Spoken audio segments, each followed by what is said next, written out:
Bapak Ibu Saudara yang dikasihi Tuhan ya, saya uh, yakin ya, saya yakin sepenuhnya bahwa kita memang sudah sampai pada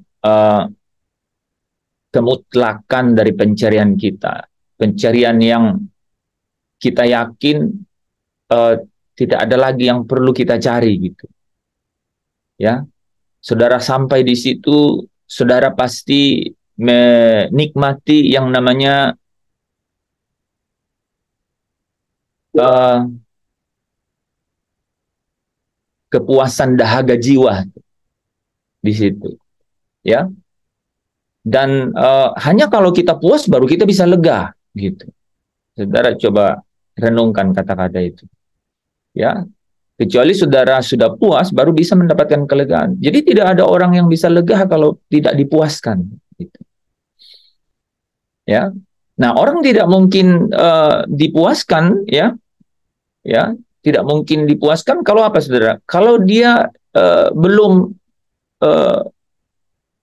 belum lelah mencarinya itu, belum lelah mencarinya. Wah, ini loh, ya, ini kebenaran yang luar biasa, saudara. Jadi kalau kita belum lelah mencarinya, itu kita nggak bisa sampai di, kita tidak bisa sampai dipuaskan, apalagi kita sampai pada yang namanya titik kelegaan itu, gitu, ya. Uh, Kisah Para Rasul 3 ayat berapa? Ayat 21. Ada yang bisa baca? Kisah Para Rasul 3 ayat 21. Itu adalah khotbah Petrus yang memberitahu uh, apa sesuatu yang di titik di mana kita juga ada hari ini sebenarnya, ya. Satu figurasi gitu. Satu figurasi yang dapat menerawang keseluruhan gitu. Dia cerita itu, ya. Kisah 3 ayat 21. Silakan. Kisah 3 ayat 20. Kisah Para Rasul 3 ayat 21. Kristus itu harus tinggal di sorga sampai waktu pemulihan segala sesuatu, seperti yang difirmankan Allah dengan perantara nabi-nabinya yang kudus di zaman dahulu. Amin. Ya, jadi coba ulang sekali lagi pelan-pelan. Kristus itu harus tinggal di sorga. Jadi Kristus itu sekarang ada di mana dong? Di sorga. Ada di surga, ya. Terus? Sampai waktu pemulihan segala sesuatu, seperti yang difirmankan Allah dengan perantaraan nabi-nabinya yang kudus di zaman dahulu. Amin. Oke. Coba Yanti mulai dari ayat 20. Teman-teman ya. Jadi sebentar ya. Jadi di ayat 21 barusan ini dikatakan ada waktu pemulihan, ya. Ada waktu pemulihan. Nah, waktu pemulihan ini pemulihan segala sesuatu. Teman-teman tahu nggak kapan itu waktu pemulihan segala sesuatu?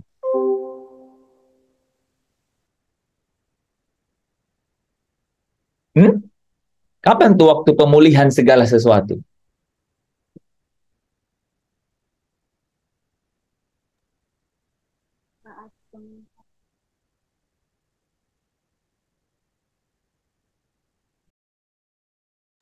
Ketika Kristus turun dari sorga. Kapan waktu pemulihan segala sesuatu itu? Jadi bukan waktu Tuhan Yesus turun dari surga, kan? Setelah Tuhan Yesus turun dari surga, wah, di bumi masih kasak kusuk, kan? Masih murka Allah, cawan murka Allah itu belum ditumpahkan. Kapan waktu pemulihan segala sesuatu itu? Biasanya Yandri yang tahu jawabannya ini. Kok bisa?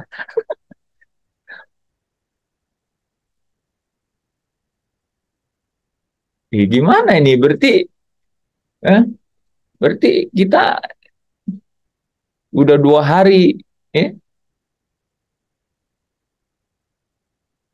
Ini ulang. Yanti, ayat 21. Ayat 21, Kristus itu harus tinggal di sorga sampai waktu pemulihan segala sesuatu, seperti yang difirmankan Allah dengan perantaraan nabi-nabinya yang kudus di zaman dahulu. Jadi kapan waktu pemulihan segala sesuatu itu?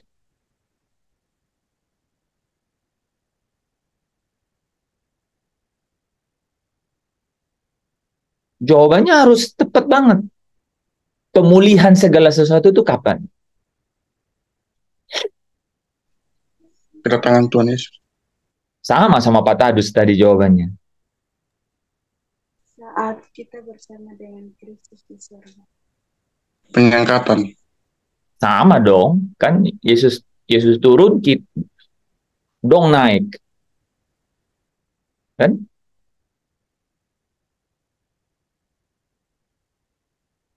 Oke. Baca Wahyu 21 ayat 4.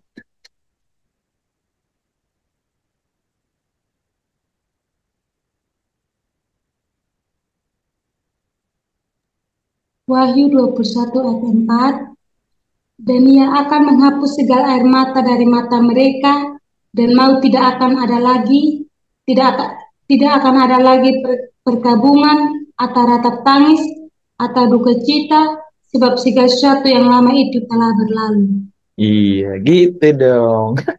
Jadi kapan pemulihan segala sesuatu? Segala yang lama telah berlalu. Iya, gitu jawaban yang pasti banget gitu. Gitu kan? Kapan pulih gitu? Kapan sih pemulihan segala sesuatu itu? Ketika segala sesuatu yang lama itu sudah berlalu. Gitu. Apa buktinya teman-teman? Apa buktinya? Tahu nggak buktinya apa? Coba, tahu nggak buktinya apa? Ya, yang dijelaskan oleh kitab Roma. Kamu katanya, bahkan kita, dia bilang kita ya, karena dia juga termasuk. Yang sudah punya karunia sulung roh, itu tetap, ya coba baca aja ayatnya deh ya. Roma pasal 8, ayat berapa? 20, dari 22 apa 23 langsung tuh. Itu buktinya. Ya.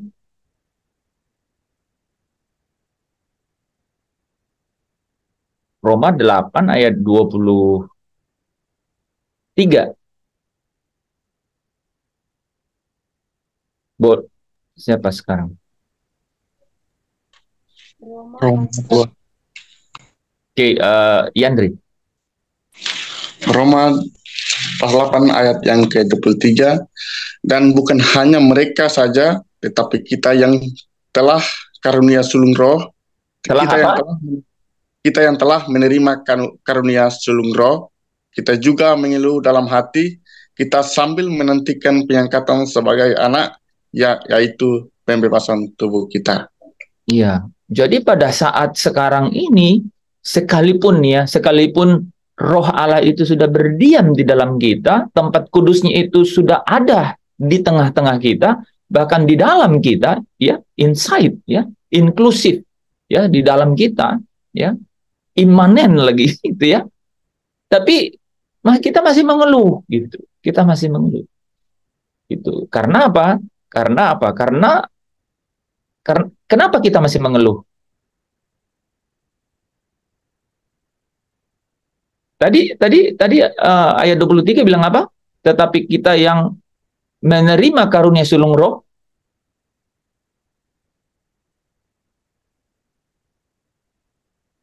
apa katanya? Kita juga mengeluh dalam hati. Jadi mengeluh dalam hati tuh. Gitu. Mengeluh dalam hati. Orang kalau masih mengeluh di mulut itu nggak apa-apa. Ya kan? Ya, orang sudah mengeluh dalam hati. Wih. Ya. Sakitnya di sini, di sini, di sini, di dalam. Ya, itu kata-kata pilihan kata Alkitab itu, saudara. Kalau saudara memiliki perjumpaan dengan Tuhan, ya, dan erat, intim dengan Tuhan, saudara bisa merasakan bahasa Bapa itu, bahasa hatinya Bapa itu kerasa. Gitu. Hari Selasa kita bicara mengenai tetapi orang yang berpaling, ya, tetapi orang yang berpaling hatinya kepada Allah, gitu. Ya, hanya jadi ini masalah, ini masalah keintiman, ini masalah keintiman. Ya, ini masalah keintiman. Jadi masalah Yerusalem baru itu masalah keintiman, bukan masalah tata acara agamawi gitu, bukan masalah compliance gitu ya, bukan list to do gitu, bukan list to do, bukan daftar, tapi apa katanya? To be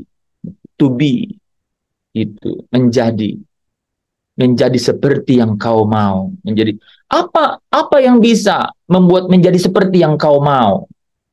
Nah, ini nih menarik ya, kita langsung flash nih secara cepat.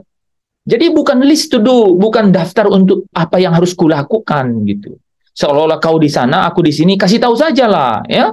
Apa yang harus kulakukan supaya aku lakukan di sini, kau tetap di sana, aku tetap di sini. Karena aromamu itu tidak sedap gitu. Kira-kira begitu. Saudara paham nggak itu? Ya, kamu mau gini, coba ini di warung makan gitu ya, saudara ya. Saudara misalnya ketemu dengan seseorang yang saudara tidak senang dia dekat dengan saudara gitu ya. Saudara asumsikanlah siapa itu gitu ya. Saudara bilang, tapi saudara mau gitu. Saudara mau melakukan sebut aja mau makan apa. Jadi biar saya beli gitu ya. Sebenarnya dia mau datang mendekat, tapi di situ aja, di situ aja. Itu seperti melakukan daftar yang apa, supaya memenuhi gitu, memenuhi apa yang diinginkan oleh orang tersebut. Sama dengan orang kaya orang muda yang kaya itu, kan dia datang sama Tuhan seolah-olah mau checklist, gitu, mau checklist apa saja sih gitu, apa saja sih Tuhan, nah apa saja sih Yesus, apa saja sih guru yang baik gitu, yang harus kulakukan. Yesus itu bilang begini, kalau kau mau, ya kalau Yesus jawab begini, apa yang Bapa mau gitu, apa yang Bapa mau itu adalah bersama-sama dengan kau sejak sekarang ini. Nah itu apa? Itu hatimu gitu. Ini akan membawa kita ke situ, saudara. Ini adalah refleksi, kiasan. Ini adalah satu magnet, ini saudara ya. Ini adalah satu daya tarik yang kemudian sebenarnya dikandung oleh Yerusalem baru itu, bahwa kesanalah seluruh kerinduan, seluruh gairah hidup itu dilabuhkan gitu.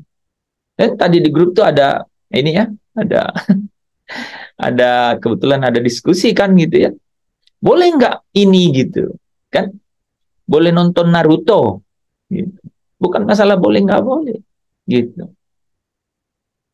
kekasih kamu suka nggak kan gitu ya kan, ini mainnya main hati ini gitu. Nah di situ tuh ya, di situ tuh saudara ya, di situ adalah kebatinannya itu di situ, kebatinannya itu di situ. Nah selain ya tadi hari Senin Selasa kita udah bahas mengenai Yerusalem baru itu adalah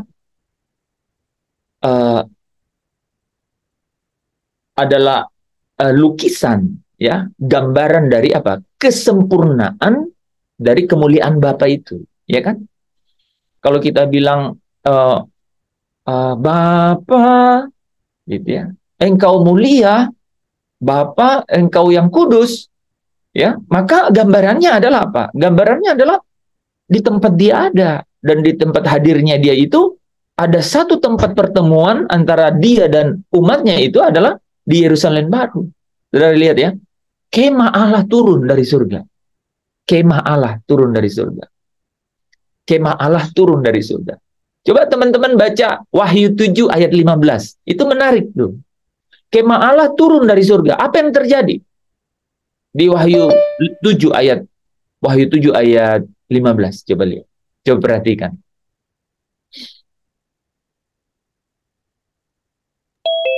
Wahyu 7 ayat 15. Karena itu mereka berdiri di hadapan tahta Allah dan melayani Dia siang malam di bait sucinya. Dan Ia yang duduk di atas takhta itu akan membentangkan kemahnya di atas mereka. Amin. Ya. Jadi Dia itu ada, ya. Dia itu ada di antara mereka. Dikatakan Allah itu akan membentangkan kemahnya. Membentangkan kemahnya gitu di antara mereka. Nah, kemahnya di sini tuh apa, Saudara?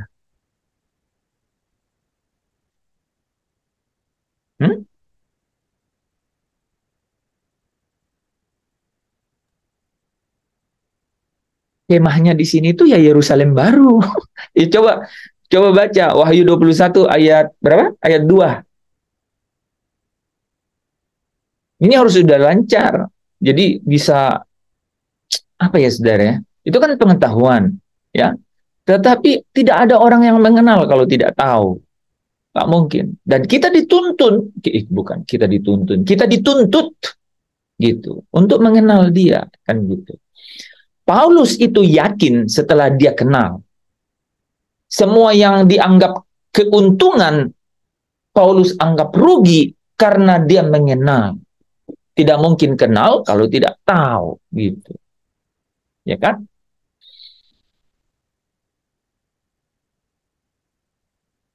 Wahyu 21 ayat 2. Dan aku melihat. Wahyu 21 ayat 2, dan aku melihat kota yang kudus, Yerusalem yang baru turun dari surga, dari Allah, yang berhias bagaikan pengantin perempuan, yang berdandan untuk suaminya. Oke, ayat 3, Pak. Lalu aku mendengar suara yang nyaring dari tahta itu berkata, lihatlah, kemah Allah ada di tengah-tengah manusia, dan Ia akan diam bersama-sama dengan mereka. Mereka akan menjadi umatnya, dan Ia akan menjadi Allah mereka. Jadi kemah Allah itu apa? Yerusalem. Iya, Yerusalem baru itu, ya kan? Kemah Allah ada di tengah-tengah manusia. Nah, makanya Wahyu 7 ayat 15 katakan apa? Dia akan membentangkan kemahnya. Seluas apa kemah bisa dibentangkan, kan gitu. Ya. Nah, memang ada sesuatu yang perlu dijelaskan di sini. Ya. Ketika Abraham berkemah di tanah asing, itu artinya untuk sementara. Tetapi ketika kemah Allah ada di tengah-tengah manusia, itu bicara mengenai berdiam dan selama-lamanya. Saudara harus tangkap itu. Itulah kemah yang kemah Allah. Kemah Allah itu kemah yang permanen hadir di tengah-tengah umatnya. Nanti kita bahas itu ya. Nah, tapi teman-teman sebelum lebih jauh kita belajar mengenai ini, saya mungkin 2 atau 3 atau 4 session lagi ingin berlama-lama ya bicara mengenai Yerusalem baru. Jadi Senin Selasa kemarin kita udah bicara Yerusalem baru itu adalah lukisan, benar-benar gambaran dari apa? Dari kesempurnaan, dari keberadaan Allah yang adalah terang, yang penuh dengan kemuliaan itu. Itu adalah kesempurnaannya. Jadi waktu saudara mendengar Matius 5 ayat 48, hendaklah engkau sempurna, salah satu dimensi untuk menikmati kebenaran itu adalah bahwa wow, kesempurnaan itu ada di tempat kediamannya, yaitu ketika dia turun dari surga di dalam kemah itu, dan dia membentangkan kemahnya di antara umatnya, di antara anak-anaknya, itu di Yerusalem baru. Kesempurnaan itu ada di sana. Aku harus melabuhkan hati ke sana, gitu.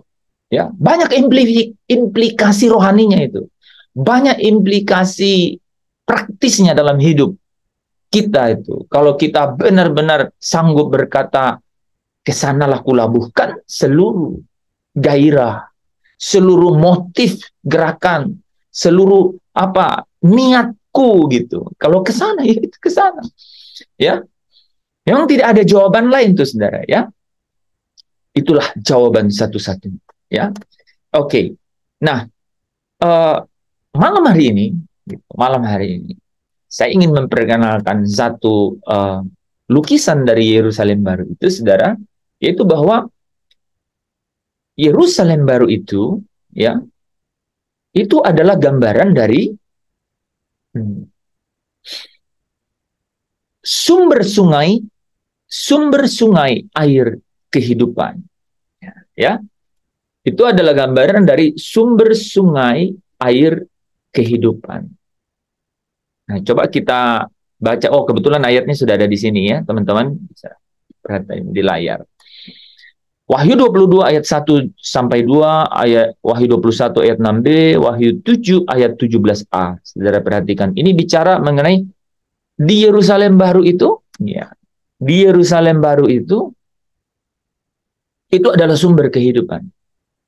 Di sana sumber kehidupan. Di sana ada sungai air kehidupan. Ada kehidupan. Ada apa? Kok tiba-tiba bicara ada kehidupan? Rupanya di luar Yerusalem baru, ya, saudara, di luar Yerusalem baru,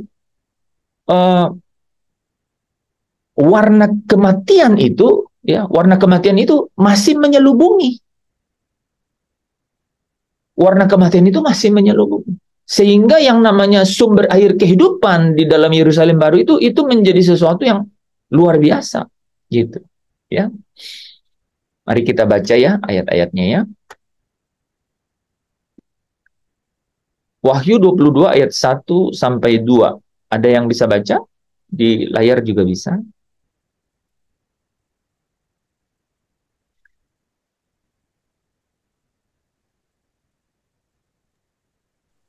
Wahyu 22 ayat 1 sampai 2. Lalu ia menunjukkan kepadaku sungai air kehidupan yang jernih bagaikan kristal dan mengalir keluar dari takhta Allah dan takhta anak domba itu. Di tengah-tengah jalan kota itu, yaitu di seberang menyeberang sungai itu, pada pohon-pohon kehidupan yang berbuah 12 kali, tiap-tiap bulan sekali, dan daun pohon-pohon itu dipakai untuk menyembuhkan bangsa-bangsa. Amin ya. Jadi di pasal terakhir ya, kitab Wahyu, itu setelah segala sesuatu itu sudah selesai nih, saudara ya. Penghakiman terakhir, tahta putih selesai, ya. Tahta putih, ya. Penghakiman terakhir.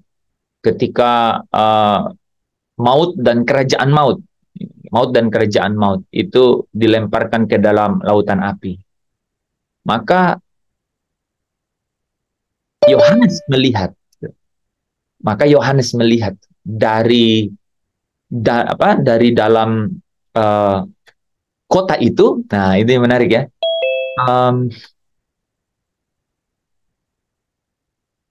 Dari dalam kota itu, yaitu di tahta itu, ya, dari tahta itu mengalir sungai air kehidupan. Sungai air kehidupan. Terus yang menarik di situ juga adalah di kiri kanan itu ada pohon-pohon kehidupan. Teman-teman, kalau kita dengarkan tadi ya, ada waktu pemulihan kan? Akan ada waktu pemulihan. Nah, waktu pemulihan itu apa? Ketika segala sesuatu yang lama itu telah berlalu. Ada yang harus berlalu. Karena yang lama ini itu menakutkan sendiri. Yang lama ini tuh menakutkan. Yang lama ini menakutkan. Ya, itu sebabnya waktu manusia jatuh ke dalam dosa dalam Kejadian pasal 3, ya. Kejadian pasal 3. Mereka mendengar langkah Allah di dalam taman itu. Mereka sembunyi. Mereka takut. Padahal mereka masih bernafas. Ya, masih bernafas. Mereka tidak sakit, mereka tidak lemah sebenarnya secara fisik. Tapi mereka takut. Tiba-tiba muncul sesuatu. Gitu. Mereka jadi takut. Jadi ketika manusia mengalami ketika manusia, ya saudara ya, tidak lagi ya ada di dalam kondisi yang Allah rancangkan untuk mereka, yang dimulai dengan Adam, maka dia menjadi takut. Dia menjadi takut. Jadi saudara dan saya nih, kalau coba-coba berjalan di luar jalannya Allah, di luar kehendaknya Allah, saudara pasti rasa takut. Ya. Gelisah, kekhawatiran itu muncul. Ini tuh secara in spirit, saudara ya, secara di dalam roh. Ini kita bisa uji, Ketika saudara sedang tidak baik-baik hubungannya dengan Tuhan, saudara dihantui oleh ketakutan. Yohanes 1 ayat 4 dan 5 itu katakan bahwa kegelapan itu menguasai. Kegelapan itu menguasai. Dunia itu dikuasai oleh kegelapan. Hanya ketika terang itu yang adalah hanya ketika dia itu yang adalah terang manusia, hanya ketika dia itu yang adalah terang manusia, itu bercahaya, barulah kegelapan itu tidak menguasainya. Barulah kegelapan itu tidak menguasainya. Jadi Kejadian 3 ayat 8 mencatat manusia itu takut sehingga dia bersembunyi, saudara. Adakah hari-hari ini ya engkau sedang takut, engkau sedang gelisah gitu, engkau sedang khawatir? Datang pada Yesus, dia akan ganti apa? Apa Pak Terus? Segala duka menjadi suka. Ya. Itu. Jadi semua lukisan gambaran mengenai New Jerusalem ini, saudara, ya, dan Eden yang awal gitu ya, yang original gitu ya, itu gambaran mengenai Allah hadir di tengah-tengah umatnya. Allah hadir, Allah berdiam, Allah bersama-sama dengan umat.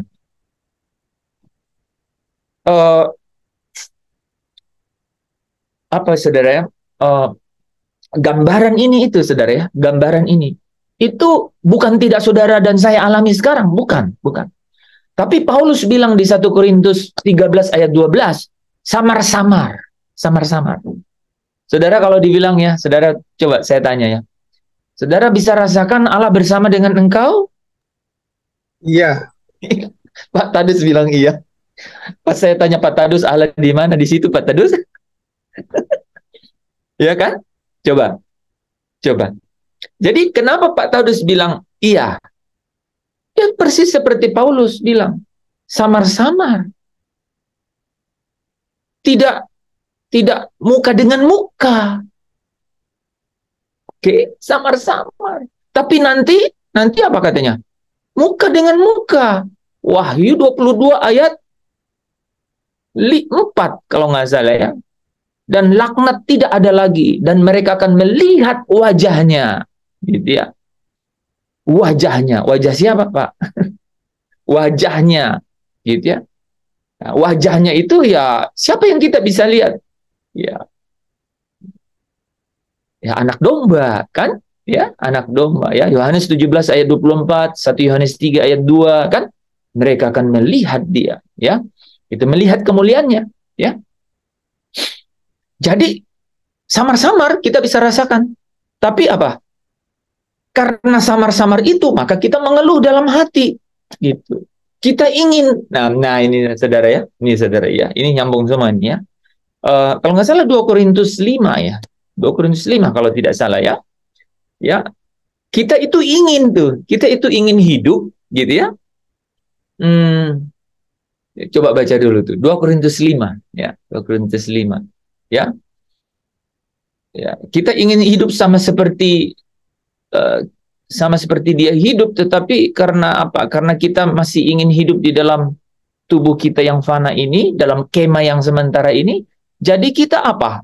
Kita jadi tertekan, kita jadi banyak beban gitu. Karena apa? Karena kita keinginannya hidup seperti dia, tapi kita, nah saudara coba baca. Ini saya kadang lupa tuh, ayat itu. 2 Korintus 5. 2 Korintus pasal 5, karena kami tahu bahwa jika kemah tempat kediaman kita di bumi ini dibongkar, Allah telah menyediakan suatu tempat kediaman di sorga bagi kita, suatu tempat kediaman yang kekal, yang tidak dibuat oleh tangan manusia. Berhenti dulu, Pak. Ya. Berhenti kan? Nah, kita kan bahas tadi ya, Pak ya.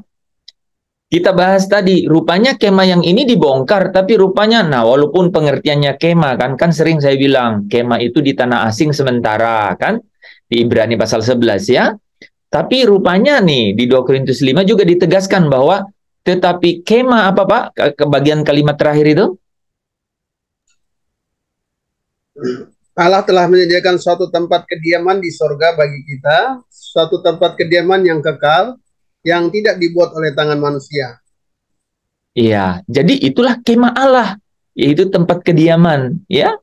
Oke, lanjut Pak. Ada ayat yang berikutnya yang selama kita di dalam kemah ini, kita keluh karena kita rindu mengenakan tempat kediaman surgawi di atas tempat kediaman kita yang sekarang ini. Amin, haleluya, puji Tuhan. Bapak ulang. Selama kita di dalam kemah ini, kita mengeluh karena kita rindu mengenakan tempat kediaman surgawi di atas. Bibi nggak baca WA Mami ya? Bentar, iya ulangi Pak. Selama kita di dalam kemah ini, kita mengeluh karena kita rindu mengenakan tempat kediaman surgawi di atas tempat kediaman kita yang sekarang ini. Jadi kita rindu. Tapi ayat selanjutnya masih lebih jelas lagi, Pak. Sebab dengan demikian kita berpakaian dan tidak kedapatan telanjang. Sebab selama masih diam di dalam kemah ini, kita mengeluh oleh beratnya tekanan. Karena kita mau mengenakan pakaian yang baru itu tanpa menanggalkan yang lama, supaya yang fana itu ditelan oleh hidup. Kan? Jadi kita mau bangun, kita rindu ke kemah surgawi, tapi kita bangun di atas kemah yang fana. Nah, dia bilang kita ingin mengenakan yang baru, tapi enggan melepaskan yang lama. Nah, teman-teman, asal kita tahu saja itulah pertandingan, itulah gelanggang kita, itulah yang kita perkarakan setiap hari. Perkarakan dirimu, kemana engkau pulang. Jadi kita harus perkarakan itu. Kita tahu itulah kesamar-samaran yang kita sedang lihat hari ini. Itulah keluhan dalam hati gitu. Itu nyambung sama Roma 8 loh. Aduh, saudara catat ini. Itu semua saya jalan tuh terus kemudian ingat-ingat ayat itu tuh luar biasa. Ya, Roma 8 ayat 23 tadi kan gitu. Jadi cara kita nih saudara, cara kita untuk kemudian benar-benar joyful, cara kita untuk bersuka cita itu adalah tahu kebenaran bahwa memang aku mengeluh dalam hati karena ini nih, ya katanya beratnya beban. Tadi bagus tuh 2 Korintus 5 ya. Kita tuh mengeluh dengan beratnya beban. Coba baca lagi deh Pak, ya. Ayat berapa? Ayat 4 kayaknya. Ayat 4. 2 Korintus 5 ayat 4. Sebab selama masih diam di dalam kemah ini, kita mengeluh oleh beratnya tekanan. Karena kita mau mengenakan pakaian yang baru itu tanpa menanggalkan yang lama. Saudara, kenapa hidup kita di bawah tekanan, merasa tertekan? Aduh, ini jawabannya. Kita mau mengenakan pakaian yang baru, tetapi tidak mau menanggalkan yang lama.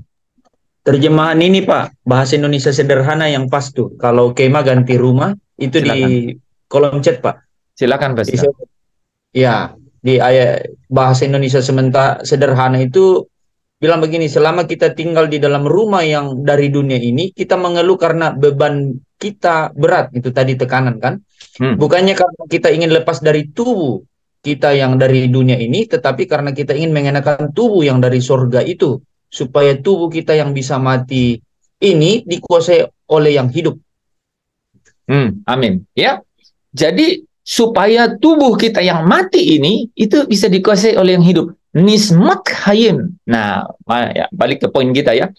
Jadi apa yang hilang di Eden? Apa yang hilang di Eden?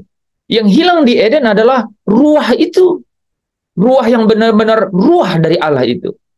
Itu yang disebut kehidupan yang sesungguhnya. Karena tahu nggak teman-teman? Kan hidup juga. Jadi menarik ya. Di Wahyu pasal 2, Kejadian pasal 2, saya tadi salah ngomong ya. Kejadian pasal 2, itu Allah datang bawa bentukan tanah-tanah dari binatang-binatang itu bercakap-cakap dengan Adam. Adam kasih nama nih gitu. Dari manusia itu memberi nama, Adam memberi nama, maka begitulah binatang itu dipanggil gitu.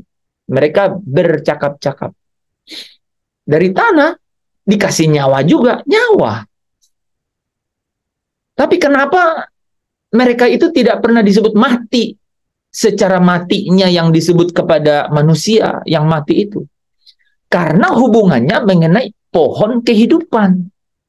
Gitu. Hubungannya dengan pohon kehidupan. Ini pohon kehidupan, itu baru pohon. Sumber airnya itu tidak di Taman Eden. Sumber airnya itu dari tahta Allah. Makanya di kitab Wahyu pasal 22 ayat 1 dikatakan, dari tahta itu mengalir sungai air kehidupan. Dan baru dikatakan di ayat berikutnya, di ayat 2, bahwa di seberang menyeberang aliran sungai itu ada pohon-pohon kehidupan. Ada pohon-pohon kehidupan, saudara. Nah, pohon-pohon kehidupan ini mirip pohon kehidupan yang di Taman Eden itu. Nah, sekarang, kalau saudara mengarahkan, melabuhkan, merindukan, memindahkan hati ya ke Yerusalem baru, ke tempat kediaman Allah, di sana bukan hanya ada pohon-pohon kehidupan, tetapi dari sanalah sumber sungai air kehidupan itu. Makanya saudara kalau lihat di Wahyu pasal 21 ayat 6 ya, dikatakan orang yang haus akan Allah beri, Allah sendiri beri minum dengan cuma-cuma dari mata air kehidupan. Ini selalu bicara mengenai apa? Bahwa orang yang masuk ke dalam Yerusalem baru itu, nuansanya itu adalah selalu satu roh dengan Allah. Nanti kita akan bahas tuh berikutnya ya. Gambaran dari Yerusalem baru itu. Dan saudara lihat, ini yang menarik. Di Wahyu pasal 7 ayat 17a, saudara ya. Coba lihat saudara. Sebab anak domba yang di tengah-tengah tahta itu akan mengembalakan. Jadi masih ada yang dituntun. Ya. Akan mengembalakan mereka dan akan menuntun mereka ke mata air kehidupan itu. Kalau saudara lihat, ada bangsa-bangsa di sini ya. Di tengah-tengah jalan kota itu, yaitu di seberang menyeberang sungai itu, ada pohon-pohon kehidupan yang berbuah 12 kali tiap-tiap bulan sekali. Dan daun pohon-pohon itu dipakai untuk menyembuhkan bangsa-bangsa.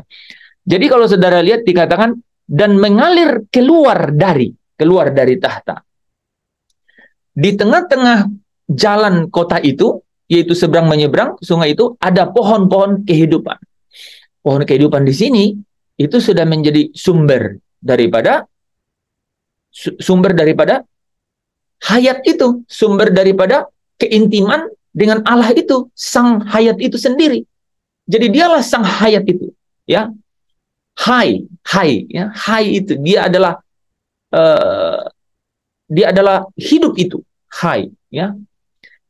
Nismat kai bukan hai lah saudara ya, kai, K-H-A-Y, kai. Dia adalah sumber kehidupan itu. Tetapi saudara perhatikan, anak domba mengembalakan mereka dan akan menuntun mereka ke mata air kehidupan itu. Di sana, saudara ini, di sana kehidupan itu seperti di sini. Seperti di sini. Ya, yaitu apa? Yaitu ada gembala yang menuntun selalu kepada air kehidupan itu. Hanya apa? Hanya yang berbeda apa? Segala sesuatu yang lama itu sudah berlalu. Tetapi ada kehidupan yang apa? Kehidupan yang kudus, kehidupan yang penuh dengan kemuliaan di sana, ya. Tidak ada keluhan seperti di Roma pasal 8 ayat 23. Tidak ada keluhan yang menekan seperti di 2 Korintus 5 ayat 4. Nggak ada. Gitu. Segala sesuatunya itu telah berlalu. Gitu, ya. Dan yang baru itu sudah datang. Jadi saudara yang dikasihi Tuhan, ya, semua, saudara ya, semua tatanan yang lama itu sudah berlalu dan kini semuanya menjadi baru di dalam Yerusalem baru itu. Dimensi kosmis yang lama, yang kadang-kadang kita bilang, jam berapa nih, jam berapa? Gitu ya. Udah, gue terlambat, gitu. Tatanan kosmis yang diatur dengan putaran kosmis yang kaitannya dengan waktu hilang, saudara. Hilang. Menjadi kekekalan, gitu. Nggak ada orang buru-buru di Yerusalem baru, gitu. Ya, nggak ada orang yang tergesa-gesa di Yerusalem baru. Nggak ada yang digesa-gesakan di Yerusalem baru. Ya, karena Allah ada di situ. Ya. Wahyu 21 ayat 4 dan 5 ya. Dan ia akan menghapus air mata dari mata mereka. Ketika air kehidupan sumbernya itu hadir di situ dan ada pohon-pohon kehidupan di situ, ada anak domba yang mengembalakan ke situ, dan itu cuma-cuma, saudara, segala sesuatu itu yang lama, yang menakutkan, air mata, maut, perkabungan, ratap tangis, duka cita, yang membuat Adam bilang, aku takut, lalu aku bersembunyi. Padahal dia belum hadapi loh. Kebayang nggak natur daging itu? Takut karena apa? Karena lalu dia bersembunyi. Itu berlalu, ya. Dan aku menjadikan segala sesuatunya baru, ya. Keterpisahan dari Allah yang membuat ketakutan itu berubah menjadi keintiman dengan Allah. Satu persekutuan. Nah, itulah Yerusalem baru. Dia adalah sumber air, di sanalah khai itu, di sanalah sumber kehidupan itu, ya. Kematian itu berlalu karena orang-orang kudus, ini saudara, minum dari air kehidupan itu, ya. Semua hambanya melayani Allah dan anak domba. Inilah Eden yang telah dipulihkan, ya. Tadi ya, apa yang dimaksud waktu pemulihan itu? Yaitu segala sesuatu yang lama sudah berlalu dan yang baru itu sudah datang, ya. Orang-orang fasik berada di dalam lautan api. Nah, jadi ingat ya, apa yang dimaksud kapan waktu pemulihan itu? Bisa dijelaskan dengan bahasa lain. Ketika orang-orang kudus sudah diam bersama-sama dengan Allah, ya, dan orang fasik itu sudah berada dalam lautan api. Itulah waktu pemulihan itu. Benar-benar finish. Is selesai, gitu. Completely finish. Dan apa sih yang terjadi setelah itu, saudara? Apa? Inilah, saudara. Allah menjadi satu keluarga dengan umatnya. Itulah gambaran Yerusalem yang baru dan yang serupa dengan Eden yang original itu, saudara. Ya. Sebelum ini kita kilas balik sebentar ya. Taman Eden sebelum kejatuhan, Allah itu secara intim bersekutu dengan Adam, kan? Bercakap-cakap, dia menyediakan segala kebutuhannya, ini saudara bisa baca nanti. Tapi setelah kejatuhan, dia takut. Ketika aku mendengar bahwa engkau ada di dalam taman ini, aku menjadi takut. Saudara, ada merasa takut? Cara kita mengukur keintiman dengan Tuhan itu, saudara, itu jelas. Parameternya itu nyata. Kita bisa cium dengan rasa. Kalau saudara mau tahu seberapa intim saudara dengan Tuhan, seberapa takut saudara dengan hidup ini, seberapa gelisah dan khawatir hati, itu adalah parameter keintiman yang sangat dapat saudara rasa, saudara bisa lihat, saudara bisa cium gitu. Ya. Saudara bilang, saudara, saya intim dengan Allah. Adakah engkau benar-benar tidak dikuasai, atau seberapa engkau tidak dikuasai oleh ketakutan itu? Itu ukuran keintiman. Orang yang benar-benar dapat menang dari ketakutan, dia pasti sedang sangat intim dengan Tuhannya. Ya seperti Daud berkata kan, sekalipun dagingku dan apa? Sekalipun aku dalam lembah Sekalipun dagingku dan hatiku habis lenyap. Hatiku habis lenyap, gitu. Kan? Aku nggak peduli. I don't care, gitu. Aku nggak peduli apapun yang terjadi. Kan? Itu ketakutannya almost zero. Pasti tidak nol, nggak mungkin. Kenapa? Karena daging itu takut. Ya, daging itu takut. Jadi tapi tidak terbelenggu oleh kata. Semakin saudara kadar ketakutannya, kebimbangan, saudara bisa rasa itu. Itu saudara sedang dalam keintiman yang maksimal dengan Allah. Ada ayatnya itu, Pak. Ya. Silakan, Pastor. 1 Yohanes 4 ayat 18, di dalam kasih tidak ada ketakutan. Kasih yang sempurna melenyapkan ketakutan, sebab ketakutan mengandung hukuman, dan barang siapa takut ia tidak sempurna di dalam kasih. Karena itu yang menggambarkan bahwa Allah itu kasih. Karena Allah itu kasih. Jadi kalau kita intim dengan Tuhan, benar. Karena kasih itu melenyapkan ketakutan. Itu hampir-hampir sulit dibayangkan, saudara ya. Ya, kecuali apa, saudara? Ya berjuang untuk membayangkannya. Gitu. Sulit dibayangkan. Jadi apa yang kita harus kerjakan? Kita berjuang untuk membayangkannya. Ya enggak? Ya? Ya, gitu. Makanya terang itu datang dan itu bercahaya di dalam manusia supaya kegelapan itu tidak menguasainya. Ya, Yohanes 1 ayat 4 dan 5. Oke. Jadi Yerusalem baru bicara mengenai lenyaplah ketakutan itu. Tetapi setelah waktu pemulihan, nah ini Allah kembali rindu berdiam bersama-sama dengan mereka untuk selamanya di dalam kemah kediamannya. Wahyu 21 ayat 3.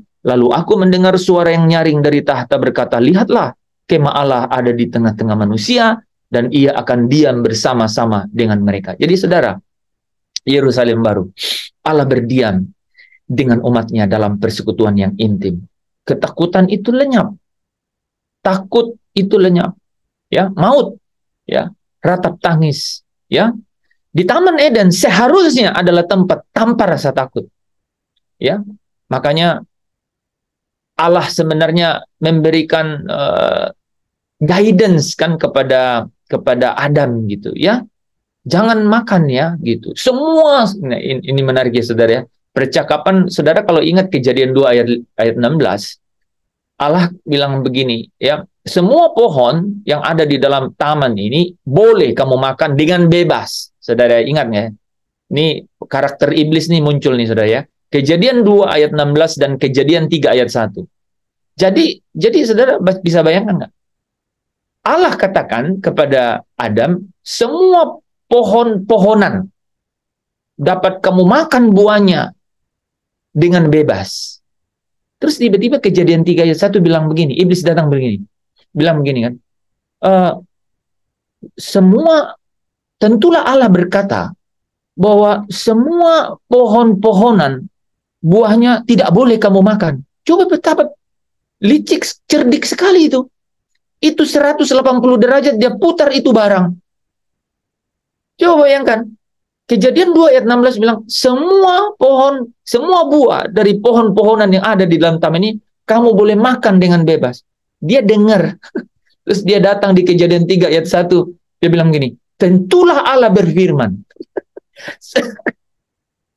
Ini dia pikir nih Adam bodoh sekali ya. Tentulah Allah berfirman bahwa semua pohon-pohonan buahnya tidak boleh. Coba bayangkan, dia tuli atau benar-benar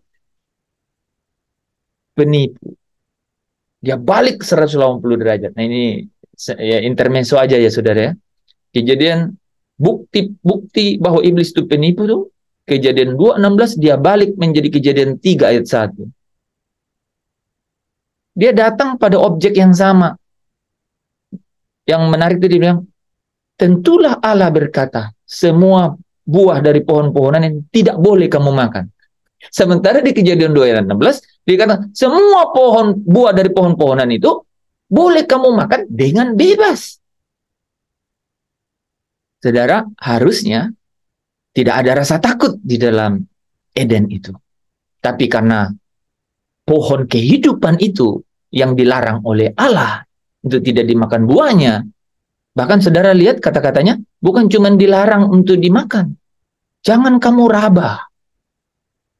Jangan raba. Jangan coba-coba nonton Naruto. Jangan raba. Jangan raba. Bukan cuma masalah, ya. Jadi nggak mungkin kau makan kalau kau tak raba. Gitu.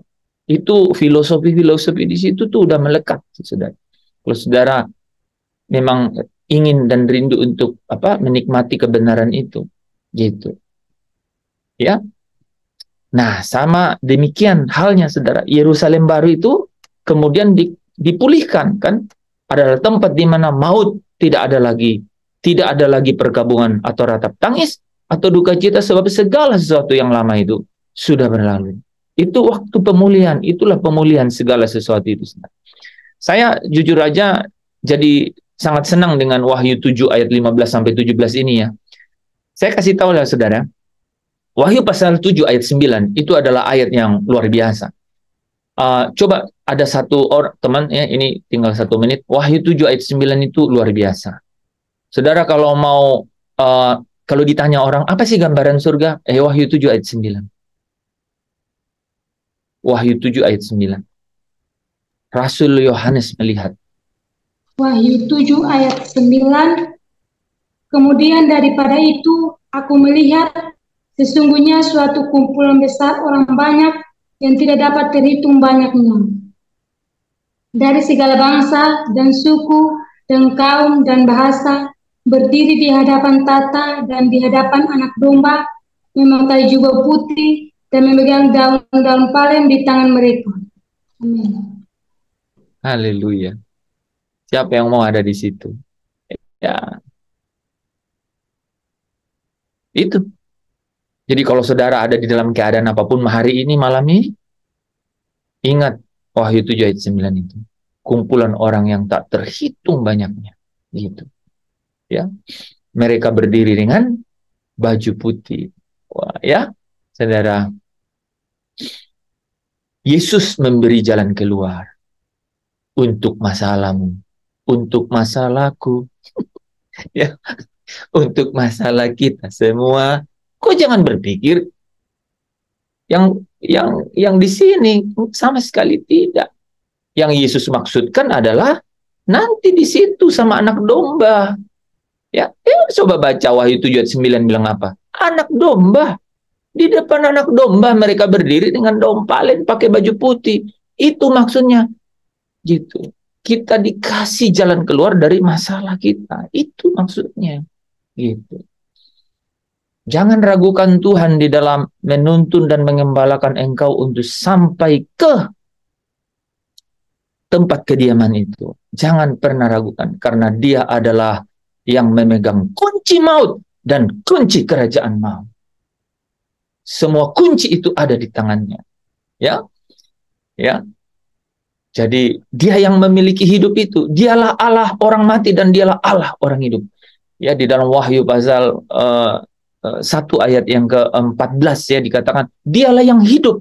Bukan hanya Dia yang sudah bangkit, itu maksudnya. Tapi Dialah yang memiliki hidup. Makanya Yohanes, ya, di Yohanes pasal 6 ya, Dia memberi hidup. Dia memberi hidup karena Dia sendiri memiliki hidup itu. Dia mengembalakan orang ke pohon, ke mata air kehidupan itu, ya. Jadi Bapak Ibu Saudara yang dikasihi Tuhan, ya, ingatlah ya, jalan yang ditempuh, jalan yang kita akan tempuh, di mana Anak Domba itu mengembalakan ke sumber air kehidupan itu digambarkan di Matius pasal 7, saudara ya. Apa gambarannya, saudara? Jalannya sesak menuju kehidupan. Saya pikir perlu dibaca ayat itu sebagai penutup malam hari ini. Jalannya sesak dan pintunya sempit. Banyak yang berusaha tetapi tidak akan dapat. Jadi saya dan saudara harus sungguh-sungguh memperkarakannya. Impian kita akan jadi kenyataan. Ya, ini bukan filosofi kosong, ya, saudara ya. Silakan yang sudah dapat. sempitlah pintu dan sesaklah jalan. Masuklah melalui pintu yang sesak itu, karena lebarlah pintu dan luaslah jalan yang menuju kepada kebinasaan, dan banyak orang yang masuk melaluinya. Karena sesaklah pintu dan sempitlah jalan yang menuju kepada kehidupan, dan sedikit orang yang mendapatinya. Ulang Pak ayat yang terakhir itu. Karena sesaklah pintu dan sempitlah jalan yang menuju kepada kehidupan, dan sedikit orang yang mendapatinya. Jadi jalannya sempit. Jalannya sempit. Pintunya sesak. Gitu. Nah, rupanya saudara tahu nggak, dalam terjemahan aslinya itu bicara mengenai waktunya ini pendek gitu. Waktunya ini sesegera, sehingga apa? Sehingga orang desak-desakan gitu. Gitu. Ya. Ini bicara sebenarnya mengenai waktunya. Waktunya. Aku segera datang. Saudara, cara kita melihat, cara kita merespon dengan kebenaran ini adalah satu, ya. Kita tahu persis bahwa kesanalah kebahagiaan kita atau sukacita kita lakukan, sehingga apa? Tidak ada beban yang akan terlalu menekan kehidupan saya dan saudara, ya. Karena kita akan selalu terus berjuang untuk apa? Untuk tidak mengenakan, ya, pakaian atau pakaian yang lama ini, ketika kita benar-benar rindu untuk mengenakan pakaian yang baru. Amin. Kami mengucap syukur Bapak untuk kebenaran-Mu yang terus-menerus memenuhi dan memuaskan dahaga jiwa kami. Kami percaya di dalam keluhan hati ini, karena ada di dalam kemah yang fana ini, tetapi dengan firman yang Engkau terus, kebenaran yang Engkau terus limpahkan kepada hidup kami, kenyangkan kami, maka kami selalu dapat menikmati dan penuh dengan sukacita dan damai sejahtera itu. Itulah kebenaran yang menghadirkan kerajaan Allah di tengah-tengah kehidupan kami. Sampai satu hari nanti, ya Bapa, pemulihan segala sesuatu itu sungguh-sungguh menemukan waktunya terjadi bagi kami semua. Terima kasih Bapak untuk setiap kemurahan-Mu di dalam kehidupan kami, yaitu kelapangan hati-Mu untuk menunggu setiap kami membaharui diri, benar-benar menjadi seperti yang Engkau mau, berkenan bagi Engkau. Bapak, ini hidup kami, ini hamba-hamba-Mu, ini anak-anak. Hamba membawa mereka kepada-Mu dengan penuh keberanian karena darah Yesus. Dengan penuh keberanian karena ada roh Engkau sendiri yang menjadi jaminan bagian sampai kami